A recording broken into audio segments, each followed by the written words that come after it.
Hello and welcome everyone. So in this video we are going to understand the sixth chapter, that is partitioning from designing data intensive applications. So let us first understand what is partitioning. So we saw in the previous chapters about replication that replication is keeping the copy of same data across multiple nodes. But partitioning happens when the data size increases and we want to break the data into multiple partitions. So this partitioning is also called as sharding, and there are other names for shard or partition, or it is also called as region, table, vnode or vbucket. So each piece of data, that is record, row or a document, belongs to exactly one partition. So we can consider that each partition is a small database of its own, and this partition can be placed in a node. So why do we need partitioning at all? Just for the simple reason, scalability. So when we cannot store the data on just one single node, and so at that point of time we want to store the data on multiple nodes because the data size is large, and then we want to break the data into partitions. So that is why we need this partitioning for the scalability reason. So let us see how partitioning and replication are used together. Partitioning is usually combined with replication so that copies of each partition is stored on multiple nodes. So this means that each record belongs to only one partition, but the same data can be stored on multiple nodes for fault tolerance. Also, a node may store more than one partition. So if we see an example of how we can combine partitioning with leader-follower replication model in this diagram, we see that each partition's leader is assigned to one node and its followers are assigned to the other nodes. So if we see this, partition 1's leader is in the node 1, whereas its followers, that is this one, is in the node 3 and in node 4. Similarly, each node may be the leader for some partitions and a follower for other partitions. So this node 1 is the leader for just partition 1 and the follower for partition 2 and partition 3, whereas the leader for partition 2 lies in the node 3 and the leader for partition 3 lies in the node 2. So how do you decide which records to store on which nodes? So how do you partition the data? So the main goal of partitioning is to spread the data and the query load evenly across the nodes.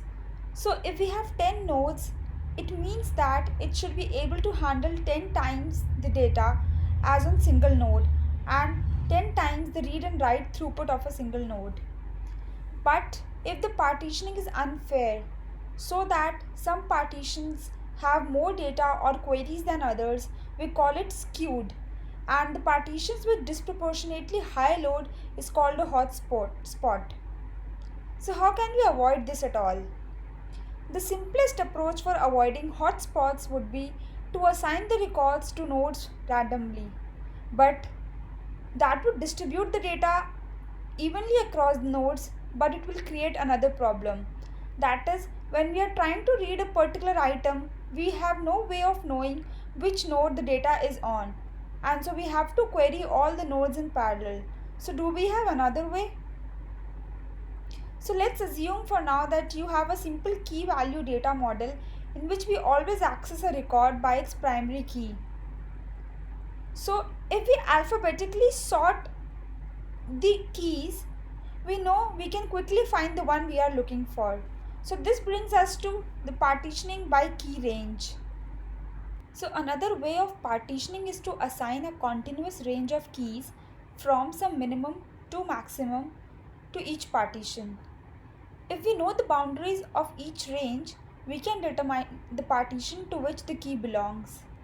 And if we know which partition is assigned to which node, then we can make a request directly to that node. But the range of the keys are not necessarily even distributed or evenly spaced because our data may not be evenly distributed. And if we make the range of keys as evenly spaced, then that can result in hotspots. So, in order to distribute the data evenly, the partition boundaries need to adapt to the data. So the partition boundaries might be manually chosen or automatically assigned by the database. Within each partition, the keys are sorted in sorted order, and this has an advantage that we can query the range scans query easy. Also, this partitioning results in hotspots. For example, if we have partitions based on timestamp, then on the current day, all the writes will result only on the one partition, whereas all other partitions will sit idle.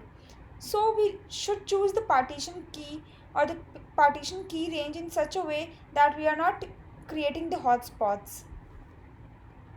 So let's see the other approach, that is partitioning by hash of key. So because of the risk of skewed and hotspots, the distributed data stores uses a hash function to determine the partition for a given key. So a good hash function uniformly distributes the skewed data. So we can assign a range of hashes rather than range of keys to each partition. This technique is good at distributing the keys fairly among the partitions. The partition boundaries can be evenly spaced or chosen pseudo-randomly, which is also called as consistent hashing. So this entire approach is called as hash partitioning rather than the consistent hashing. But we lose the nice property of key range partitioning here, that is the ability to do efficient range queries. So because of the partitioning by hash of keys, the data is scattered across all the partitions and we have lost the sort order. So in order to do the range queries, we have to send our query to all the partitions. So let's see how the skewed workloads and hotspots problems still exist in the hash key partitioning. Hashing a key to determine the partition reduces the hotspots, but we cannot avoid this situation entirely. So when all the reads and writes are for the same key, so all the requests will be routed to the same partition. So let's consider one example of a social media website like Facebook, Twitter. So when a celebrity user with millions of followers do any updates, then the key, that is the user ID of the celebrity, might have many writes, and the writes are on the same key and it would result in the same hash. So if the hash is a hot key, we can avoid this situation. How? We can add a random number to the beginning or end of the key. So let us consider an example. If we add a 2-digit decimal random number onto the hot key, that would result into 100 different keys. And then these 100 different keys can be distributed to different partitions. But we have an overhead here. When we split the writes across different keys, then any read would have to do the additional work, as we are writing the data across multiple 100 keys and then we need to combine it.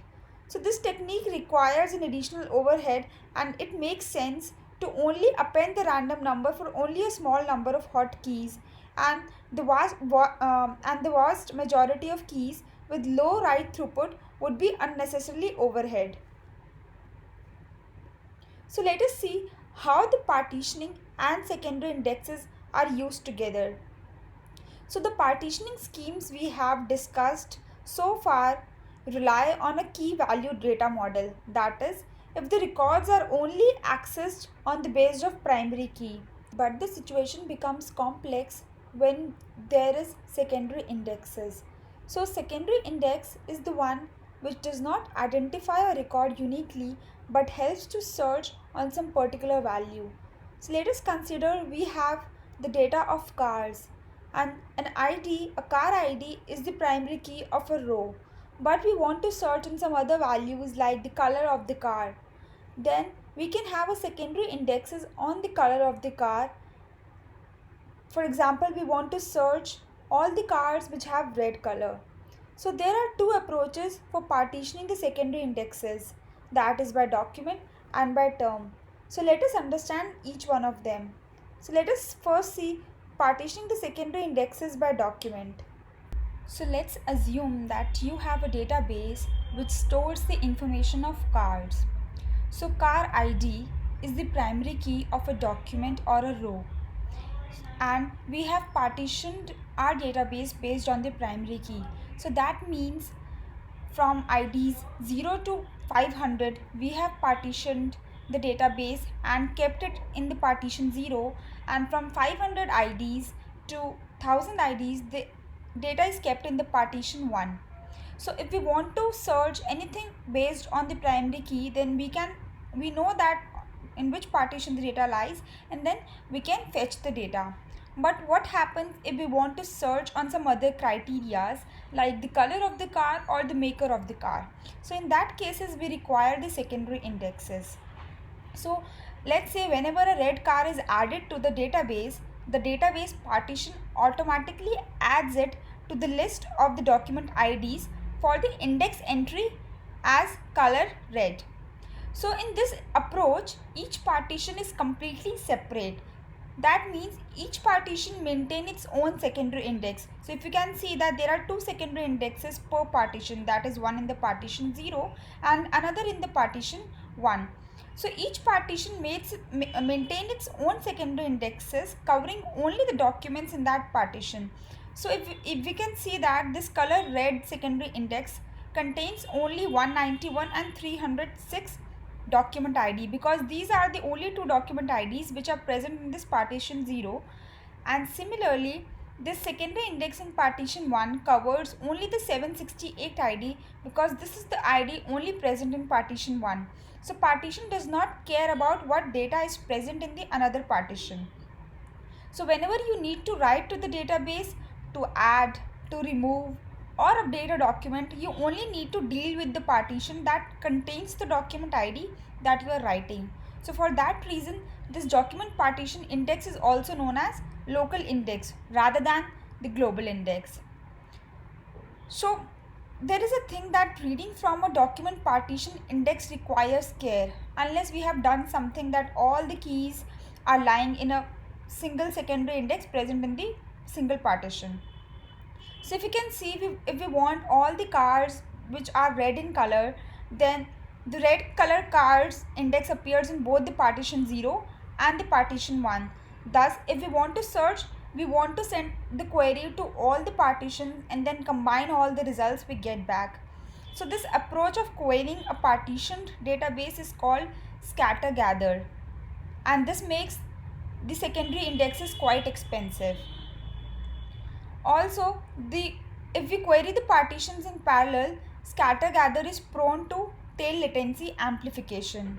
So let us understand what is tail latency amplification. So if a small percentage of the calls are slow, but the chance of getting a slow call increases if the client requires multiple calls to the service, so that a higher proportion of the client end user request, that is the client request, end up being slow.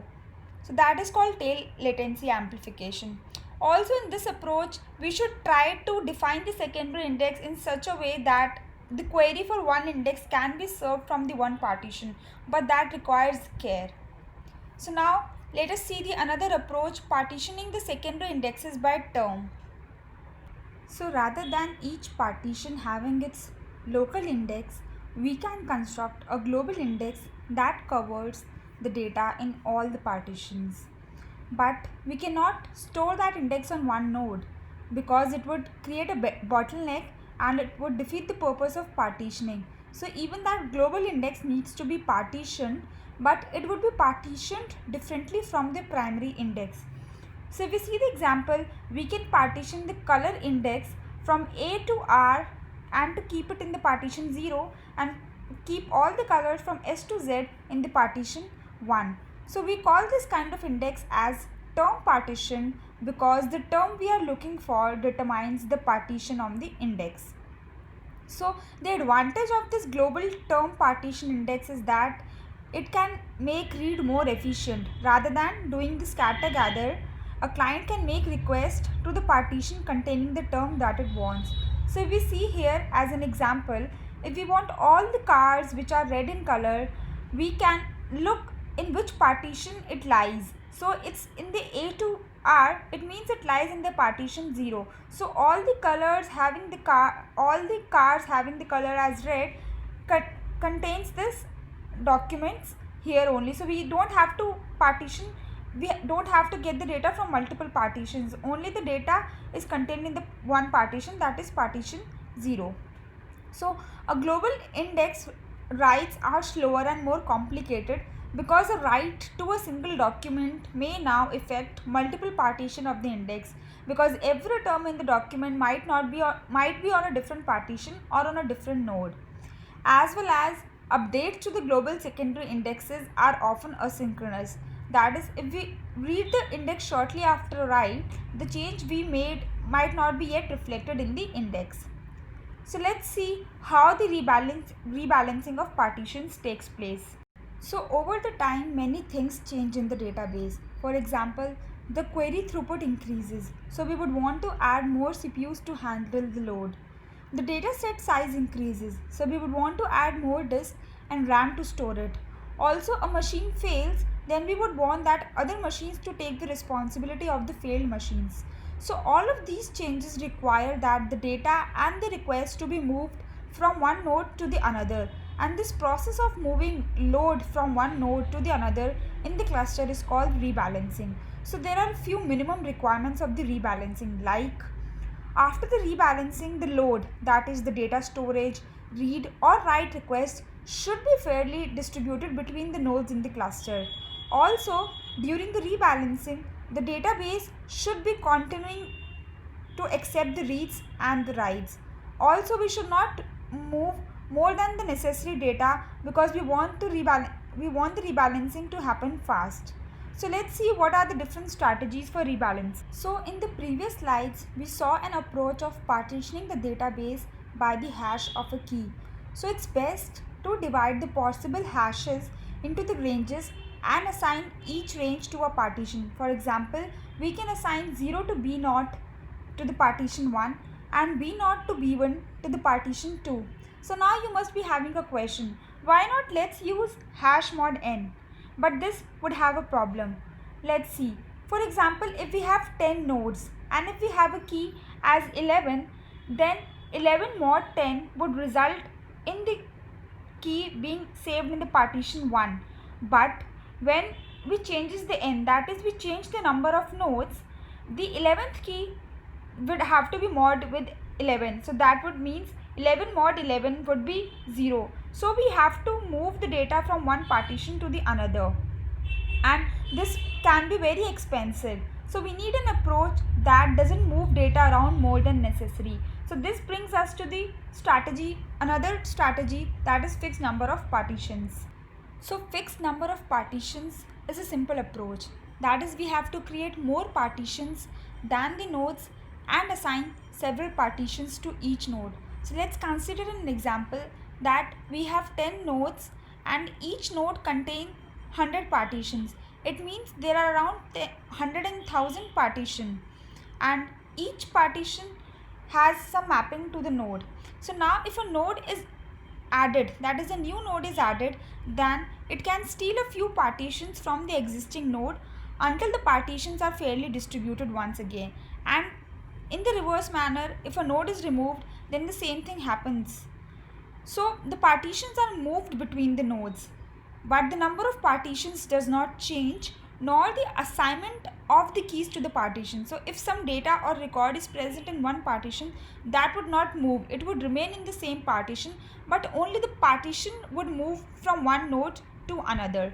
So if we see this example, here there are 20 partitions and each node contains 5 partitions. So currently there are 4 nodes. And when we add a new node, that is if we add 5 nodes in the cluster, then from each node one of the partition moves to the new node. This would make the cluster balanced. So now if you can see that partition 0 in node 0 remains same in the node 0, but partition 4 in the node 0 moves to the new node, that is node 4. So this way we can rebalance the cluster. Now let's see another approach, that is dynamic partition. So for the databases that use key range partitioning or a fixed number of partitions, this approach is inconvenient because if we get the boundaries wrong, we can end up with all the data in one partitions and other partitions being empty. So a dynamic partitioning approach is the one when a partition grows to exceed a configured size, it is split into two partitions so that approximately half of the data ends up on each side of the split. Or conversely, if lots of data is deleted and a partition shrinks below some threshold, it can be merged with an adjacent partition. So the advantage of this dynamic partitioning is that the number of partition adapts to the total data volume. But the caveat is that an empty database has to start off with a single partition since there is no prior information about where to draw the partition boundaries. So if the data size is small, then until it hits the point at which we can make the partition split, all the writes have to be processed by a single node and other nodes sit idle. So to avoid this, we can allow an initial set of partitions to be configured on an empty database, and this is called pre-splitting. So let us see now how the partitioning can be proportional to nodes in case of partitioning. So with dynamic partitioning, the number of partitions is proportional to the size of the data set because the splitting and merging processes keep the size of each partition between some fixed minimum and maximum. On the other hand, with the fixed number of partitions, the size of each partition is proportional to the size of the data set. But in both the approaches, the number of partition is independent of the number of nodes. So the third approach is to keep the number of partitions proportional to the number of nodes. So in this case, the fixed number of partitions per node would be there and the size of each partition would grow proportionally to the dataset size and the number of nodes would remain unchanged. But when we increase the number of nodes, the partitions will become smaller, and when a new node joins, it randomly chooses a fixed number of existing partitions to split and then take ownership of one half of each of those split partitions while leaving the other half of the partitions in place. So you can think that this randomization might produce unfair splits, but when we average it over a large number of partitions, the new node would end up taking a fair share of the load from the existing nodes. So now let's see how we can do rebalancing, either automatic or manual. So the system can decide automatically when to move the partitions from one node to another without any admin interaction, or it can be explicitly configured by an admin and only changes when the admin explicitly reconfigures it. So fully automated rebalancing is convenient because there is less operational work to do for normal maintenance, but it can be unpredictable because rebalancing is an expensive operation and it requires rerouting the request and moving a large amount of data from one node to another, and if it is not done carefully, this process can overload the network and can harm the performance of other requests while the rebalancing is in progress. And also, this automation can be dangerous in combination with automatic failure detection. For example, you can consider that one node is overloaded and it is responding slow to the request, and the other nodes conclude that the overloaded node is dead and it automatically rebalances the cluster to move the load away from the overloaded node. So this puts additional load on the network, making the situation more worse and potentially causing a cascading failure. So it's better to have an human interaction for rebalancing. So now let's see how the requests are routed. So far, we have partitioned our dataset across multiple nodes running on the multiple machines. But the question arises, how does the client know which node to connect to? So as the partitions get rebalanced, the assignment of partitions to the node changes, and somebody needs to stay on top of these changes in order to answer the question to which node the partition belongs. So this problem is called as service discovery. So there are a few different approaches for service discovery. Let's see one by one. So we can allow client to contact any node, and if that node has the partition which accidentally contains the data, then it can respond. But if it does not contain the data, it forwards the request to the appropriate node and it receives the reply and then passes the reply to the client. The second approach is that it can send all the requests from the clients to a routing tier first, which determines the node that should handle each request, and then it forwards accordingly. But the routing tier does not itself handle any request, it just acts as a partition aware load balancer. The third approach is that the clients be aware of the partitioning and the assignment of partition to the nodes. In this case, a client can connect directly to the appropriate node without any intermediary. So in all these cases, the problem is how does the component which is making the routing decision, that is either one of the nodes or the routing tier or the client, will know about the assignment of partition to the nodes and any changes in it. And many distributed systems rely on a separate coordination service such as Zookeeper to keep the track of this cluster metadata. So each node can register itself in Zookeeper, and Zookeeper can maintain the mapping of partition to nodes. So any actors like routing tier or partition aware client can subscribe to the information in Zookeeper, and whenever a partition changes the ownership or a node is added or removed, Zookeeper notifies the routing tier that the routing information has changed and they can update themselves.